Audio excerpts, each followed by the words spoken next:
खास मेहमान हैं उत्तराखंड के मुख्यमंत्री पुष्कर सिंह धामी। वैसे उनको सच पूछे तो जो पिछले दिनों में उन्होंने जो काम किया है, पुष्कर सिंह धामी की जगह उनका नाम अगर धाकर सिंह धामी भी होता तो ज़्यादा सूटेबल होता। तो धामी जी, बहुत-बहुत स्वागत है आपका इंडिया डेली नमस्कार, लाइव पे। धन्यवाद आपका। सर, सबसे पहले तो ये जानना चाहेंगे क्योंकि पूरा देश यही जानना चाहेगा कि 2014 और 2019 आपका 100% स्ट्राइक रेट रहा है और आप यहाँ के सीएम हैं। तो आपने अपने आला कमान को या पार्टी लीडर्स को या कार्यकर्ताओं को कितनी गारंटी दी है कि इस बार भी हम 5 के पाँचों सीट जीतने वाले हैं? देखिए, गारंटी तो उत्तराखंड की जनता ने दी है और उत्तराखंड की जनता 2014 से लगातार मोदी जी को प्रधानमंत्री बनाने के लिए या अन्य जो भी चुनाव हुए हैं, हर चुनाव में उन्होंने भाजपा को जिताया है। मोदी जी को 2014 में भी, 2019 में भी और 2024 में भी पांचों सीटें यहाँ से भारतीय जनता पार्टी जीतेगी। मोदी जी को प्रधानमंत्री बनाने के लिए बड़े अंतर से जीतेगी। तो पिछली बार से आपको उम्मीद है कि जो वोट का परसेंटेज है वो और बढ़ेगा? हाँ, निश्चित रूप से देखिए इस बार अगर आप देखेंगे तो आपको भी मुकाबला यहाँ दिखाई नहीं दे रहा होगा कहीं। और यहाँ चर्चा इस बात की नहीं है कि कौन जीतने वाला है। यहाँ चर्चा इस बात की है कि सबसे ज्यादा वोटों से कौन सी सीट जीतेगी। लेकिन एक सवाल उठता है कि पिछली बार 5 के पाँचों सीट आपकी थी, इस बार आपने 2 सीट बदल ली, 2 पे नए उम्मीदवार हैं। आप ही के पार्टी के सीनियर लीडर हैं, हरिद्वार की सीट और पौड़ी गढ़वाल की सीट। इन दोनों सीटों पे जो उम्मीदवार बदले गए, क्या उनके जीतने की संभावना ज्यादा लगी इसलिए बदले गए या कोई और वजह थी? देखिए जब पार्टी में चयन प्रक्रिया चलती है तो बहुत सारे बिंदुओं पर विश्लेषण होता है, विचार होता है। ऐसा नहीं है कि जो लोग पहले से थे उनके वो किसी मानक पर कम आ रहे हों, ऐसा नहीं है। वो भी बहुत योग्य थे, तपे-तपाए थे, चाहे रमेश पोखरियाल निशंक जी हों या तीरथ सिंह रावत जी हों।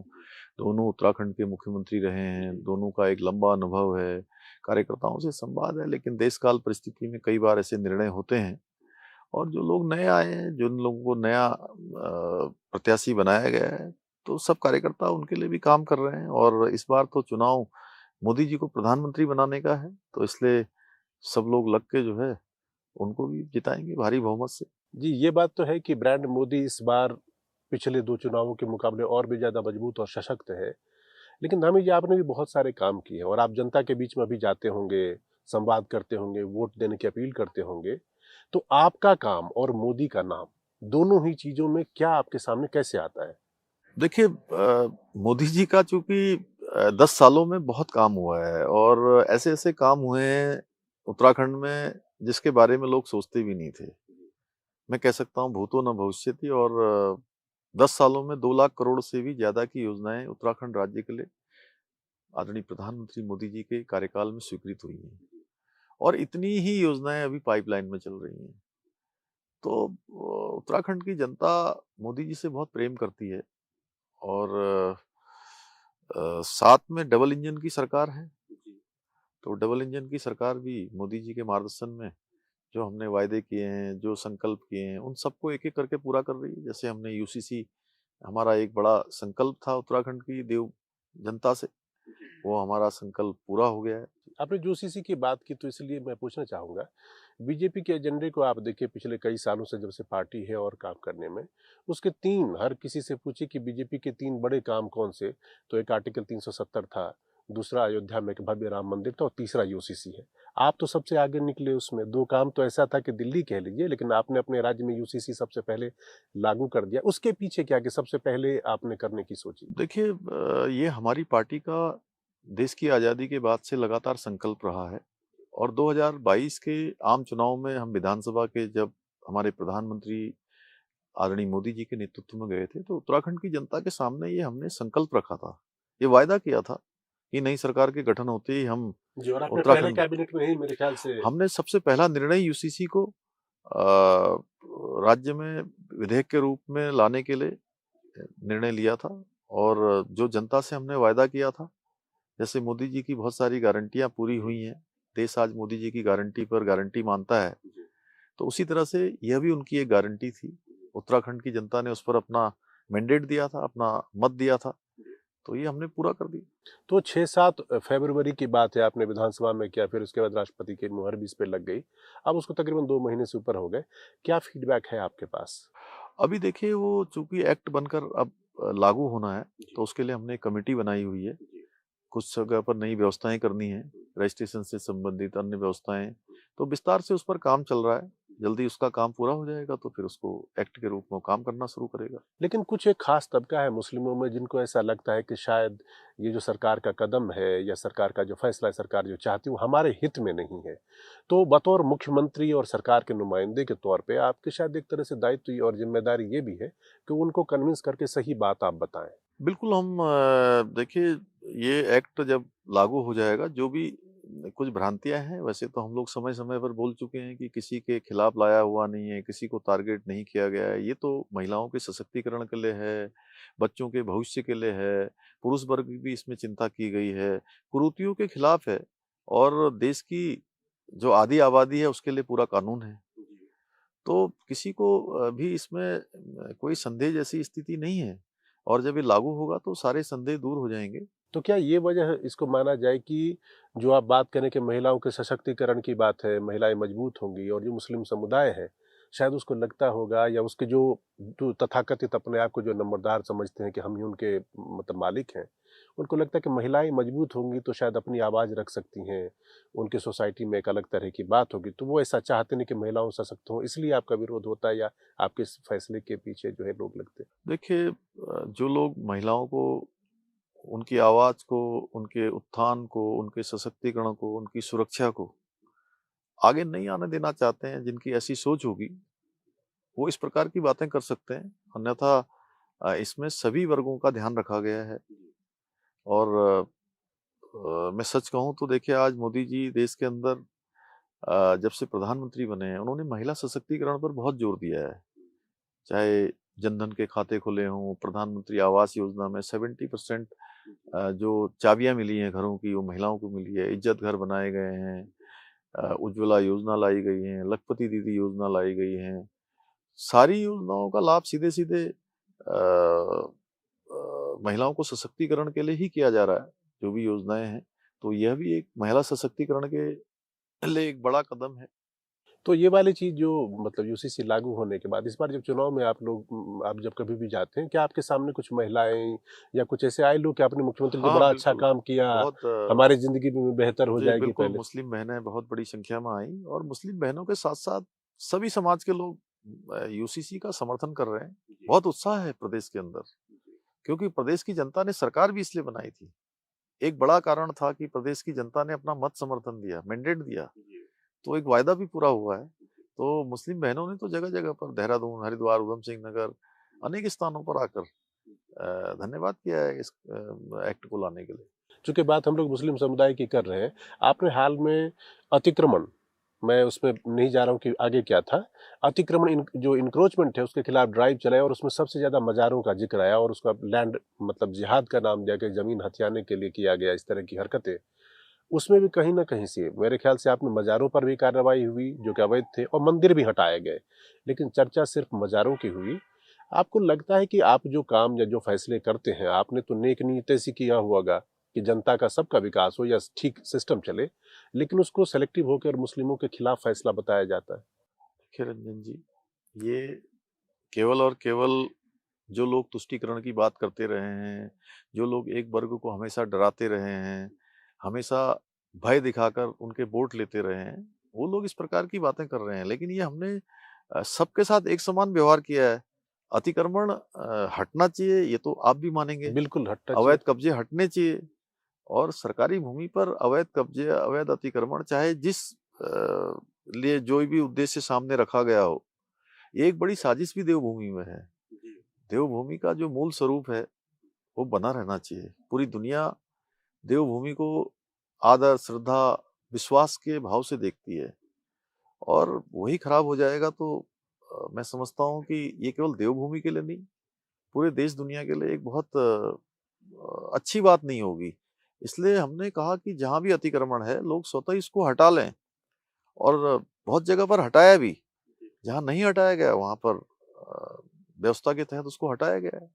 लेकिन अभी भी बहुत जगह ऐसा है, जो आप आइए दिल्ली से या किसी भी जगह से, आप उत्तराखंड की तरह आइए, बीच रोड पे भी दिखाई देते हैं स्ट्रक्चर धार्मिक, वो तो नहीं गलत है। देखिए, धीरे-धीरे सभी को बता दिया गया है और कह दिया गया है। मैं समझता हूँ कि लोग व्यवस्था बनाने में सहयोग करेंगे जी। और नहीं तो प्रशासन, कानून तो अपना काम करेगा ही और ये अभियान है, ये तो चलेगा आगे। मतलब आप कह रहे हैं कि आपके जो भी फैसले किसी धर्म विशेष, किसी समुदाय नहीं, विशेष, नहीं, बिल्कुल नहीं किसी के जी, लिए नहीं है, बिल्कुल नहीं। सर्व जन कल्याण के लिए ही देखिए, आपने जो फैसले लिए हैं। हमारा ये राज्य देवभूमि उत्तराखंड, ये अ, एक आपस में प्रेम सौहार्द से रहने वाले राज्य के रूप में जाना जाता है। जी। यहाँ पर इस प्रकार की बातें नहीं है। ये तो अतिक्रमण है, अतिक्रमण हटाया जाएगा, चाहे कोई भी होगा तो जी। उसको खुद ही हटा देना चाहिए जी। और वो सबके लिए अच्छा है। जी। अब इसी से जुड़ा हुआ एक और मसला आता है कि अपने धर्मांतरण पे भी जो है आपने कानून बनाया और कहा कि जो जबरन किसी को कराया जाएगा तो उसको 2 से 7 साल तक की जेल, 25,000 का जुर्माना होगा। इस कानून को बनाने की आपको जरूरत क्यों लगी? आपको लगा कि उत्तराखंड की डेमोग्राफी बदल रही है? हाँ, बिल्कुल जी, देखिए डेमोग्राफी पिछले सालों में तेजी से उसमें आंशिक परिवर्तन आया है जी। और इस बात को मैं स्वीकार करता हूँ और मैं ज़्यादातर समय खटीमा में पला बड़ा हूँ। जी। वहाँ पर मैंने देखा है कि जनजाति जो समाज है, जो वहाँ की पहचान है, तराई को बसाने में, उसको आबाद करने में उनका भी बहुत बड़ा योगदान है। जी। उस समाज में तेजी से जो है लोगों को कहीं पर डराकर, धमकाकर या मनगढ़ंत बातें करके, ये तेजी से एक घुन की तरह ये काम हो रहा था, पाप हो रहा था। तो इसको मैंने नज़दीक से देखा। इसके अलावा बहुत सारे हमारे सीमांत क्षेत्र हैं, उन क्षेत्रों में पता ही नहीं लग रहा था कि ये काम हो रहा है। देवभूमि का देखिए ये स्वरूप मतलब देवभूमि में महापाप हो रहा था, आप ये कह रहे महापाप हो रहा था और उसको रोकने के लिए हमने 10 साल तक की सजा का प्रावधान उस पे किया है। हैं? जी। और बिना जिलाधिकारी के अब धर्मांतरण नहीं हो सकता है। कहीं भी कोई शिकायत आएगी तो उस पर कड़ी कार्रवाई होगी।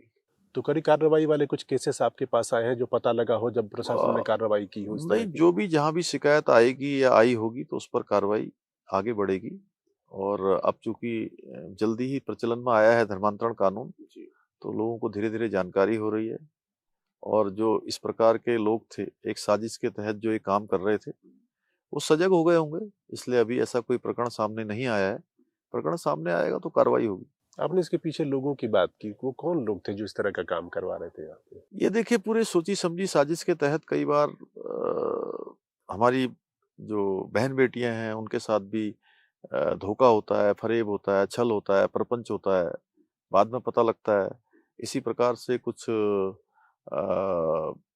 संस्थानों के नाम पर, कुछ एनजीओ के नाम पर अंदर-अंदर ये काम बहुत साजिश के तहत करते रहते हैं। तो उस पर हमारी एजेंसियाँ भी अब नज़र रख रही हैं। तभी जी, आपका कार्यकाल कोई अभी बहुत लंबा बतौर मुख्यमंत्री अभी हुआ नहीं है, लेकिन आपने फैसले जितने तेजी से लिया और फिर उसको एक्शन में भी लेके और आप काम आगे बढ़ा रहे हैं, वो काबिल तारीफ है। अभी चूंकि चुनाव है, इसीलिए मैं वापस आना चाहूंगा उस पे कि उत्तराखंड में फौजियों की संख्या, देश की सेवा करने वाले लोगों की संख्या बहुत ज्यादा है और कांग्रेस का जो मैनिफेस्टो है उसमें है कि अग्निवीर योजना वो लागू नहीं करेंगे। आपको लगता है कि चुनाव में उसका असर पड़ने वाला है, आप लोग जब लोगों देखिए को? अब देश की जनता हो या उत्तराखंड की जनता हो, कांग्रेस पर कोई भरोसा करने वाला नहीं है। क्योंकि फौजियों के साथ उन्होंने जो व्यवहार किया है, वन रैंक वन पेंशन को जितने लंबे समय तक उन्होंने लटकाया है, जो माइनस डिग्री तापमान में हमारे सैनिक काम करते हैं, उन सैनिकों की वर्दी, उन सैनिकों के उपकरण, उन सैनिकों के बूट और जो उनको मिलने वाली सुविधाएँ हैं, वो मोदी सरकार के आने के बाद ही जो है उनको मिली हैं। और सेना का मनोबल बढ़ा है। आज भारत की सेना हर तरफ मजबूत हुई है। गोली का जवाब गोले से देने का काम करती है। और देखिए सैनिकों का अपमान कोई नई बात नहीं है। कांग्रेस पार्टी ने हमेशा सैनिकों का अपमान किया है। जनरल बिपिन रावत जी। जो पहले सीडीएस थे और इसी देवभूमि उत्तराखंड के लाल थे, जी। उनको गली का गुंडा तक कहकर संबोधित किया है। हम्म। तो उत्तराखंड की जनता, देश की जनता कैसे भूल सकती है, जो हमारे सैनिकों का अपमान करते हों, हमारे शूरवीरों का अपमान करते हों, हमारे देश के जो रक्षा में अपना जीवन लगाते हैं, उनका अपमान करने वाले लोग हैं। तो इसलिए उन पर कोई भरोसा नहीं है और दूसरी बात ये है कि कांग्रेस देश में 60 सालों तक सत्ता पर रही है। हम्म। अपने समय में उन्होंने कोई ऐसा काम नहीं किया जिसको ये कहा जाए। और उनकी सरकारें अभी-अभी राजस्थान और छत्तीसगढ़ में सरकारें थी जो अपनी सरकारों में रहते हुए वो काम तब नहीं कर पाए, तो आप कैसे कर पाएँगे? उल्टा उनका तो जो घोषणा पत्र आया है, उसने मुस्लिम पर्सनल लॉ की बात करी है, जी। मुस्लिम पर्सनल लॉ की बात करी है उन्होंने। ऐसा लगता है कि कांग्रेस का घोषणा पत्र नहीं है, वो मुस्लिम लीग का घोषणा पत्र है। तो देश की जनता को कोई भरोसा नहीं है, ये केवल झूठ का पुलिंदा मैं कह सकता हूँ या चुनाव का पुलिंदा है। तो लेकिन दामी जी, मैं देखता हूँ कि जब आप कब रैली-वैली में जाते हो तो अपने काम और अपने विकास और मोदी जी के काम और केंद्र की योजनाओं का ज़िक्र आप ज़्यादा करते हैं, और जो दूसरी पार्टियाँ जो आपके खिलाफ, आपके विरोध में बोलती है, उन बातों पे एम्फैसिस आपका कम रहता है। आपको क्या भरोसा है कि जनता उनकी बात पे ऑटोमैटिकली ध्यान ही नहीं देगी, इसलिए चर्चा ही नहीं करने की नहीं, ज़रूरत है? देखिए उत्तराखंड की जनता भली-भांति जानती है कि इन पार्टियों ने किस प्रकार से राज्य में जब इनकी सरकारें थी काम किया है। और हम जो भी काम कर रहे हैं सच्ची नीयत से कर रहे हैं, हमारे प्रधानमंत्री जी के मार्गदर्शन में ठोस काम कर रहे हैं, जो वायदे कर रहे हैं उनको पूरा कर रहे हैं। इसलिए हम उनकी चर्चा, नकारात्मक चीज़ों की चर्चा ज़्यादा नहीं करता हूँ मैं। अक्सर मेरा स्वभाव भी नहीं है कि मैं किसी को बहुत ज़्यादा इस प्रकार से करूँ। हाँ, ये ज़रूर है कि जो काम हम करते हैं, जो जनता को हमने अपना वायदा किया है या जो हमने काम किए हैं, हमारा रिपोर्ट कार्ड ज़रूर आना चाहिए।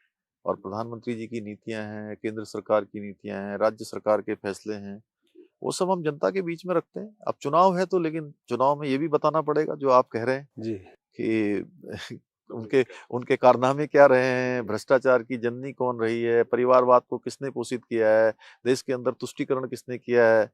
ये देश की जनता जा रही। कश्मीर से धारा 370 इतने सालों तक क्यों नहीं हटी? भगवान राम का अयोध्या में मंदिर क्यों नहीं बना? हैं, सैनिकों को क्यों ऑर्डर लेने पड़ते थे गोली चलाने के लिए? हैं? तो ये सब काम मोदी जी के समय में हुए हैं। हुँ। तो अब ऐसे में सवाल ये उठता है कि आप चूँकि मुख्यमंत्री हैं और आपने इतने सारे काम जो पार्टी का एजेंडा कह लीजिए, पार्टी के विश लिस्ट के काम होंगे, इस तेज़ी से आपने किया, तो आपके पास अगला नेक्स्ट जो है, आप क्या सोच रहे हैं कि बतौर मुख्यमंत्री पार्टी के लिए, ताकि बीजेपी की जनपैठ और ज़्यादा बढ़े, मजबूत हो, वो क्या करने वाले हैं आप? देखिए उत्तराखंड में एक तो जो हमने संकल्प लिए हैं वो सारे संकल्पों को हम आगे बढ़ा रहे हैं। उत्तराखंड हिंदुस्तान का अग्रणी राज्य बने, प्रथम पंक्ति का राज्य बने। उत्तराखंड की जीएसडीपी बढ़े, यहाँ रोजगार बढ़े, यहाँ का इंफ्रास्ट्रक्चर बढ़े, यहाँ के उद्योग धंधों के लिए हमने अभी इन्वेस्टर समिट देहरादून जी। में किया था, जिसमें हमको एक बड़ी संख्या में निवेशकों के साथ हमने करार किया है। उसकी ग्राउंडिंग पर हम जोर दे रहे हैं, नौजवान युवाओं के रोजगार पर जोर दे रहे हैं। इंफ्रास्ट्रक्चर यहाँ जैसे हमने हरिद्वार और ऋषिकेश में काशी की तर्ज पर गंगा कॉरिडोर बनाने का निर्णय लिया है अच्छा। और उसकी एक टाइम लाइनिंग भी ली है, 2 ढाई साल में हम उसको पूरा करेंगे। और शारदा में माँ पूर्णागिरि का धाम है, वहाँ पर हम शारदा कॉरिडोर बनाएँगे। मानसखंड मंदिर माला मिशन हमारे 4 धाम की तरह जो है उसको डेवलप करने की हमारी योजना है। भारत के अंतिम गाँव जहाँ माननीय प्रधानमंत्री जी ने जिनको उसको पहला गाँव पहले कहा गाँव हुआ है। की जी। संज्ञा दी। माड़ा गाँव हो या गुंजी हो या नीति हो, माड़ा हो, ऐसे और गाँव हैं। उन सब गाँव के इंफ्रास्ट्रक्चर से लेकर वहाँ पर पर्यटन के क्षेत्र में, अन्य क्षेत्रों में जो काम हो सकता है, हम उस पर काम कर रहे हैं। अभी आदि कैलाश के दर्शन माननीय प्रधानमंत्री जी ने किए हैं और उनके जाने के बाद तेजी से उस क्षेत्र में लोगों की आवाजाही बढ़ी है। देश के लोगों का रुझान उस तरफ हुआ है। जागेश्वर धाम, जहाँ पर केवल सावन के महीने में लोग पूजा के लिए अधिक आया करते थे, लेकिन अब साल भर वहाँ पर तांता लगा हुआ है। तो पूरी यात्राएँ चल रही हैं, तो आने वाले समय में उत्तराखंड के अंदर हर एक जगह से देश दुनिया का तीर्थयात्री, श्रद्धालु, पर्यटक आ रहा है और संख्या लगातार बढ़ रही है। पिछले से पिछले 2022 में तीर्थयात्रियों की संख्या 46 लाख थी जी। और 23 में बढ़कर वो 56 लाख हो गई। हुँ। कावड़ यात्री 4 करोड़ से ज़्यादा हो गए, पर्यटकों की संख्या बढ़ गई। हमारी जितनी संख्या है राज्य की, हुँ। उसके 6 गुना ज़्यादा लोगों का इंतज़ाम हमको यहाँ करना पड़ता है। तो हर साल लगभग 8 से 10 करोड़ लोगों का यहाँ आवागमन होता है। जी। माँ पूर्णागिरि के धाम पर ही अकेले एक साल में 40 से 50 लाख लोगों का आगमन होता है। तो उसके लिहाज से एक हमारे सामने चुनौती है कि आने वाले समय में हम उनके लिए ठीक प्रकार से जो व्यवस्थाएँ हैं, वो कर पाएँ। ट्रैफिक अच्छा बना पाएँ, आवागमन उनका सरल हो, उनको रहने की अच्छी व्यवस्था मिले, अच्छी पार्किंग की व्यवस्था मिले, पेयजल अच्छा मिले, आवास अच्छा मिले। और आप पर्यटकों की बात कर रहे हैं और अभी जितने जगहों के आपने नाम लिए उसमें मैक्सिमम धार्मिक जगह ज़्यादा थे। अभी हमने हाल में थोड़े दिनों पहले देखा था कि मोदी जी लक्षद्वीप गए और उसके बाद वहाँ पे जाने वाले सैलानियों की संख्या जो है वो अचानक से बहुत ज़्यादा बढ़ गई क्योंकि बहुत खूबसूरत लग रहा था। उत्तराखंड की कोई ऐसी जगह जो कि नॉन धार्मिक हो जिसका प्रमोशन आप बतौर मुख्यमंत्री चाहते होंगे कि ये जगह जो है बहुत खूबसूरत है, देश के लोगों को यहाँ आना चाहिए टूरिस्ट के तौर पे, वो कौन सी जगह एक या दो हो सकती है जहाँ पर आप चाहेंगे किसी दिन प्रधानमंत्री आए और दिखाए कि ये देखो कितना खूबसूरत है? देखिए, उत्तराखंड में बहुत सारी जगह हैं। नैनीताल, मसूरी, देहरादून, हरिद्वार, ऋषिकेश, अ, अल्मोड़ा, कौसानी, मुनस्यारी। मैंने किसी मैं एक या दो के लिए मैं कहा। आपको बता रहा हूँ जी। कि ये जगह प्रचलन में है, चक्राता, लैंसीडॉन। लेकिन इसके अतिरिक्त भी जी। उत्तराखंड में बहुत सारे स्थान हैं। जैसे आप प्रधानमंत्री जी ने जहाँ आदि कैलाश की यात्रा करी, गुंजी हमारा सीमांत का स्थान है। चंपावत में आप जाएंगे तो आपको बयानधुरा बाबा का स्थान दिखेगा, रणकोची मैया का स्थान दिखेगा। ऐसे अनेक स्थान हैं। यहाँ पर त्रिजुगी नारायण है ऋषिकेश में। तो आप मेरे से ये प्रश्न करेंगे कि कौन सा स्थान है, तो ये मेरे लिए इसका उत्तर दे पाना बहुत कठिन होगा। एक दो स्थान नहीं, मैं तो कहता हूँ कि उत्तराखंड में जहां भी आप जाएंगे आपको एक नया डेस्टिनेशन दिखाई देगा, पूरा उत्तराखंड। और मैं देश दुनिया में गया तो मैंने लोगों को यही कहा है कि आपकी नजर जिधर जाएगी वहां आपको एक नया डेस्टिनेशन दिखाई देगा। और हमारे प्रधानमंत्री जी ने तो वेडिंग डेस्टिनेशन के लिए जी, उत्तराखंड को बिल्कुल, कहा है। बिल्कुल कहा है वो तो। और उनके कहने के बाद तेजी से इस क्षेत्र में भी हम काम कर रहे हैं। मीट हमने अभी करी है। क्योंकि आपके पास फिर एक बड़ी ज़िम्मेदारी हो जाएगी कि जो वेडिंग डेस्टिनेशन की बात कर रहे हैं, लोग आएँगे, तो उनको इंफ्रास्ट्रक्चर का वाला सपोर्ट जो है, चाहे वो गाड़ियों का हो, रहने की जगह हो, बाकी चीज़ों का, उसके लिए भी आप काम कर रहे जी होंगे? बिल्कुल, मैंने थोड़ी देर पहले आपको यही कहा कि ये हमारे लिए चुनौती है कि इतनी तेजी से लोग आएंगे तो उनको कैसे हम सब व्यवस्थाएं दे पाएं। आने वाले 25 सालों की जो योजना है, आने वाले 50 सालों की जो योजना है, उसकी आधारशिला रखनी है। उसको अभी से ध्यान में रख के कि आगे कौन सी चुनौती हमारे सामने आने वाली है भविष्य में, तो उसके लिए सब कुछ तैयार तभी करना जी है। अभी आपने जो चीज़ें की उसमें बताया कि यहाँ पे टूरिस्ट का इनफ्लो जो है, टूरिस्टों की संख्या लगातार बढ़ रही है, साल दर साल आपने बढ़ोतरी उसमें देख रहे हैं। लेकिन उत्तराखंड का एक सच ये भी है कि यहाँ से लोगों का पलायन हो रहा है, पर्टिकुलरली गाँवों से। और जो खबरें आती हैं उसमें आपके उन गाँवों को भुतहा गाँव की संज्ञा दी कि उत्तराखंड में इतने गाँव भुतहा है, 1700 1600 इस तरह के कुछ नंबर्स हैं। उन गाँवों से लोग क्यों पलायन कर रहे हैं? उनको रोज़गार वहाँ पे देखिए, नहीं है? चूंकि पलायन के लिए जो देखिए एक तो मूलभूत जो आवश्यकताएं हैं वो चाहिए। और उसके अलावा सभी को रोजगार या स्वरोजगार चाहिए। जी। तो धीरे धीरे ये बात अब बदल रही है। अब लोग रिवर्स पलायन भी कर रहे हैं। कोरोना महामारी के बाद बहुत सारे लोग देश दुनिया में जो काम करते थे और उनको अपने घर आना पड़ा, उसके बाद उन्होंने वहीं पर अपने रोजगार खड़े कर दिए हैं। होम स्टे हमारे तेजी से बढ़ रहे हैं। महिलाएं स्वयं सहायता समूह में बहुत अच्छे अच्छे उत्पाद बना रही हैं। और नौजवानों के लिए हम रोजगार और स्वरोजगार की योजनाएं लाए हैं। मुख्यमंत्री रोजगार योजना चल रही है, मुख्यमंत्री नैनो योजना चल रही है, वीर चंद्र सिंह गढ़वाली की पर्यटन की योजनाएं चल रही हैं। तो इन योजनाओं से लोग आप ऋण ले रहे हैं और सब्सिडी उसमें मिल रही है। तो धीरे धीरे अपने रोजगार कर रहे हैं, अपना कोई ना कोई रोजगार करके लोगों को भी रोजगार से जोड़ रहे हैं। तो ये बदल रही हैं। और दुनिया के भी मैंने अभी 14 देशों में रह रहे उत्तराखंडी के लोगों से जिन्होंने अपना स्थान बनाया है, उनसे हमने अभी बात की है। एक दिन वीडियो मीट किया था सबके साथ। तो वो लोग भी उत्तराखंड आना चाहते हैं, उत्तराखंड में भी काम करना चाहते हैं, दुनिया में रहकर भी अपना योगदान देना चाहते हैं। और हमने कहा है कि उत्तराखंड से जितने भी बाहर लोग हैं हमारे, वो हमारे सब ब्रांड एम्बेसडर हैं।